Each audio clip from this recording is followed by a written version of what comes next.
एक emotional friendship story. पहली मुलाकात और दोस्ती की शुरुआत। गांव के ऊपर आसमान उस दिन बिल्कुल साफ था, जैसे किसी ने उसे धोकर चमका दिया हो। पेड़ों की टहनियों पर बैठी चिड़ियों की चहचहाहट, खेतों से आती मिट्टी की महक और हल्की सी ठंडी हवा सब मिलकर एक अलग सी ताजगी फैला रहे थे। गोपी अपने छोटे से गांव से पहली बार पास के बड़े स्कूल में जा रही थी। उसका एडमिशन 9th क्लास में हुआ था।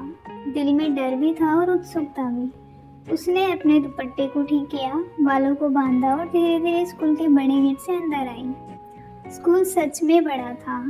चारों तरफ हरियाली, बीच में विशाल मैदान जहाँ बच्चे हंसते खेलते नजर आ रहे थे। किसी को क्रिकेट में मजा आ रहा था तो कोई रस्सी कूद रहा था। गोपी की नजरें सब तरफ घूम रही थी। कैसा होगा यहाँ का माहौल, मुझे दोस्त मिलेंगे या मैं अकेली रहूंगी, ये सब उसके दिमाग में चल रहा था। तभी अचानक उसे ढोलक और मंजीरे की आवाज़ सुनाई दी। उसकी नजरें उस आवाज़ की दिशा में घूमी। स्कूल का ऑडिटोरियम, अंदर से हंसी और तालियों की आवाज़ें आ रही थी। गोपी की जिज्ञासा बढ़ी। उसने हिम्मत करके अंदर कदम रखा। अंदर जो नज़ारा था उसने गोपी को थाम लिया। स्टेज पर एक लड़की डांस कर रही थी। हल्के नीले रंग की ड्रेस, उसके बाल खुले थे और चेहरे पर ऐसी मुस्कान जो पूरे हॉल को रोशन कर गई। उसके हाथों की हर हरकत, उसके पाँवों की हर थाप में एक अलग से आत्मविश्वास था। गोपी की सांसें रुक गई। ये लड़की कौन है? इतनी चमक क्यों है इसके चेहरे पर? वो नजरें हटाना चाहती थी पर हटा नहीं पा रही थी। गोपी को ऐसा लग रहा था जैसे उस लड़की के चारों तरफ एक पॉजिटिव एनर्जी का गोला हो। गाना खत्म हुआ और पूरा हॉल तालियों की गड़गड़ाहट से गूंज उठा। उस लड़के ने झुककर सबका अभिवादन किया। माइक पर आवाज आई, please clap for our star dancer Ranju. Gopi के होठों पर अनजाने में मुस्कान आई। उसने मन ही मन दोहराया, रंजू। नाम जितना प्यारा था, लड़की उससे भी ज्यादा खूबसूरत लगी। गोपी ने अपना एडमिशन फॉर्म भरा, लेकिन मन बार बार उसी लड़की की ओर भागता रहा। क्लास में बैठे तो भी उसकी आंखों में बस वही डांस घूम रहा था। काश ये मेरी दोस्त बन जाए। दोपहर के समय लंच ब्रेक हुआ। गोपी कैंटीन के पास खड़ी थी, वो भी अकेली। तभी उसने देखा सामने से रंजू अपनी सहेलियों के साथ हंसते हुए आ रही थी। गोपी का दिल जोर जोर से धड़कने लगा। बात करूं या ना करूं, क्या सोचेगी? लेकिन उसने हिम्मत जुटाई और आगे बढ़ गई। गोपी ने धीरे से कहा, हाय। रंजू रुकी। उसकी आंखों में सवाल था। फिर गोपी ने कहा, तुम्हारा डांस बहुत अच्छा था। रंजू की मुस्कान और गहरी हो गई। रंजू ने कहा, थैंक यू। तुम नई हो ना? गोपी, हाँ, आज ही एडमिशन हुआ। रंजू, ओह वेलकम। इतना कहकर वो अपनी सहेलियों के साथ चली गई। गोपी के दिल में हल्की सी कसक रह गई, लेकिन उसके अंदर एक दृढ़ता भी आ गई। मैं इसे दोस्त बनाऊंगी, चाहे जितनी मेहनत करनी पड़े। अगले कुछ दिन गोपी ने हर मौके पर रंजू से बात करने की कोशिश की। कभी होमवर्क पूछना, कभी ग्रुप एक्टिविटी में पास बैठना। धीरे धीरे रंजू को भी महसूस हुआ कि गोपी अलग है, न दिखावा करती है न फालतू बातें। उसकी आंखों में सच्चाई थी। एक दिन क्लास खत्म होने के बाद रंजू ने खुद गोपी को रोका। रंजू, तुम हर बार मेरी मदद करती हो, क्यों? गोपी ने बिना सोचे जवाब दिया, क्योंकि मुझे तुम्हारी मुस्कान अच्छी लगती है। रंजू कुछ पल के लिए चुप रही, फिर दोनों हंस पड़ी। उस हंसी ने दोनों के बीच की दूरी मिटा दी। उसके बाद दोनों की दोस्ती शुरू हुई, किताबों में, खेलों में, हर छोटे बड़े पल में। गोपी को लगता था, मैंने अपनी जिंदगी की सबसे खूबसूरत चीज पाली है। गोपी और रंजू की दोस्ती अब पूरे स्कूल में मशहूर हो चुकी थी। दोनों साथ बैठती, साथ लंच करती, साथ लाइब्रेरी जाती। टीचर्स भी कहते, तुम दोनों तो एक दूसरे की परछाई बन चुकी हो। गोपी को रंजू की दुनिया में रहना अच्छा लगता था। उसकी बातें, उसकी हंसी, उसकी पॉजिटिविटी सब उसे जिंदगी का सबसे खूबसूरत तोहफा लगता था। गोपी के लिए ये दोस्ती सिर्फ रिश्ता नहीं, एक जिम्मेदारी थी। लेकिन खुशियों की ये दुनिया ज़्यादा देर तक एक जैसी नहीं रहती। एक दिन स्कूल में कुछ लड़कियों ने गोपी और रंजू को लेकर बातें शुरू कर दी। देखा, दोनों हमेशा साथ रहती है, शायद इनका रिश्ता दोस्ती से ज्यादा है। हाँ, मैंने भी सुना है गोपी रंजू के लिए पागल है। ये बातें हवा की तरह फैल गई। रंजू ने भी ये बातें सुनी। पहले तो उसने ध्यान नहीं दिया, लेकिन जब ये बातें उसकी क्लास में हर किसी तक पहुंची तो उसे बुरा लगने लगा। लोग क्यों हमारी दोस्ती को गलत समझते हैं, उसने सोचा। धीरे धीरे रंजू ने गोपी से दूरी बनाना शुरू कर दी। पहले बातों में कमी आई, फिर साथ बैठना कम हुआ। गोपी ये बदलाव महसूस कर रही थी। वो बार बार सोचती, मैंने क्या गलती की, क्यों रंजू मुझसे दूर जा रही है। गोपी ने कई बार कोशिश की, लेकिन रंजू ने बहाने बनाकर टाल दिया। एक दिन गोपी ने हिम्मत करके पूछा, रंजू तुम मुझसे बात क्यों नहीं कर रही। रंजू ने ठंडी आवाज में कहा, लोग क्या क्या बातें कर रहे तुम्हें पता है। गोपी चौंक गई। लोग तो हमेशा कुछ न कुछ कहते हैं। हमारी दोस्ती इतनी कमजोर है कि उनकी बातों से टूट जाएगी। रंजू की आंखों में गुस्सा और डर था। उसने कहा, तुम समझती नहीं गोपी, ये बातें मेरी इमेज खराब कर रही है। मैं नहीं चाहती कि लोग हमारे बारे में गलत सोचे। गोपी की आंखें भर आई। उसने धीमे से कहा, तो इसका मतलब तुम्हें हमारी दोस्ती से ज्यादा लोगों की सोच की चिंता है। रंजू ने कुछ नहीं कहा, बस मुड़कर चली गई।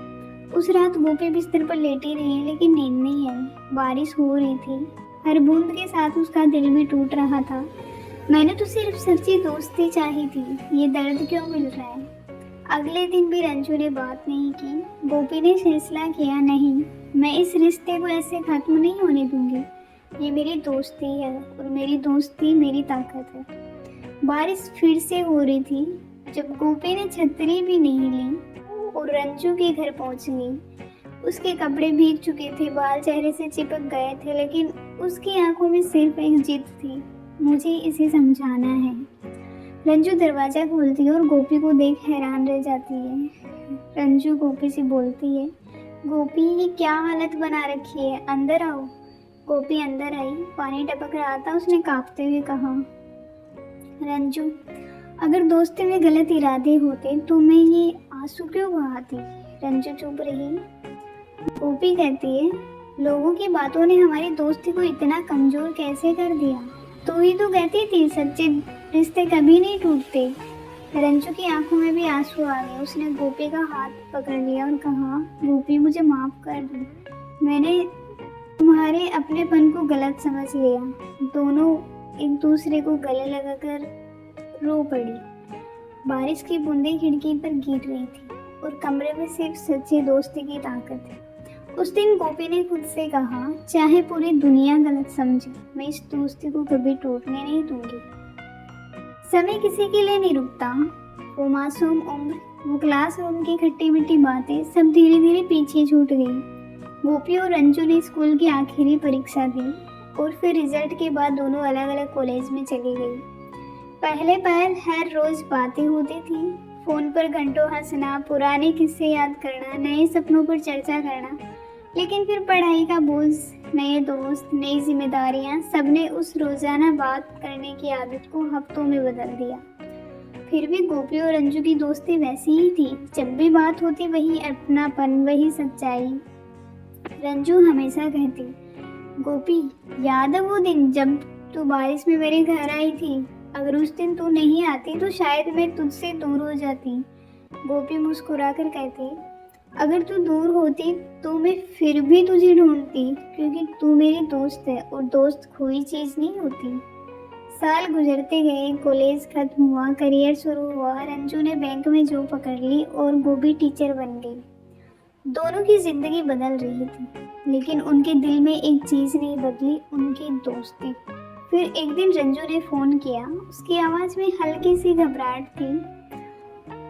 गोपी, मेरी शादी तय हो गई है। कुछ पल के लिए गोपी चुप रही। उसके दिल में अजीब सा खालीपन उतर आया। गोपी ने धीरे से कहा, सच में? बहुत अच्छी बात है। कब है शादी? रंजू, अगले महीने। तू आएगी ना? गोपी ने गहरी सांस ली और मुस्कुरा कर कहा, अगर मैं नहीं आई तो तेरी शादी अधूरी रह जाएगी, इसलिए मुझे तो आना ही है। शादी के दिन गांव में धूम थी। रंजू लाल जोड़े में किसी परी से कम नहीं लग रही थी। गोपी जब मंडप में पहुंची तो उसकी आंखें नम हो गई। वो लड़की जिसे मैंने पहली बार स्टेज पर देखा था आज किसी और की जिंदगी का हिस्सा बनने जा रही है। यही सब गोपी के दिमाग में चल रहा था। फेरे हो रहे थे। रंजू की नज़र गोपी को ढूंढ रही थी। दोनों की नज़रें मिली। उस नज़र में हजारों बातें थी, यादें, हंसी, आंसू और एक वादा। जब सब रस्में पूरी हो गई, रंजू ने गोपी को अपने कमरे में बुलाया। दोनों अकेले बैठे। रंजू ने गोपी का हाथ थाम लिया। रंजू आंखों में आंसू लिए बोलती है, गोपी, लोग कहते हैं प्यार लाइफ टाइम रहता है, लेकिन हमारी दोस्ती ने सबको गलत साबित कर दिया। एक प्यार ही नहीं है जो लाइफ टाइम रहता है, दोस्ती भी लाइफ टाइम रहती है। गोपी की आंखों से भी आंसू बह निकले। उसने धीमे से कहा, क्योंकि ये सिर्फ दोस्ती नहीं थी, ये हमारी ताकत थी। दोनों ने एक दूसरे को गले लगाया। बाहर बारात की आवाजें थी, लेकिन उस कमरे में सिर्फ दो दिलों की धड़कनें थी, दोस्ती की धड़कन।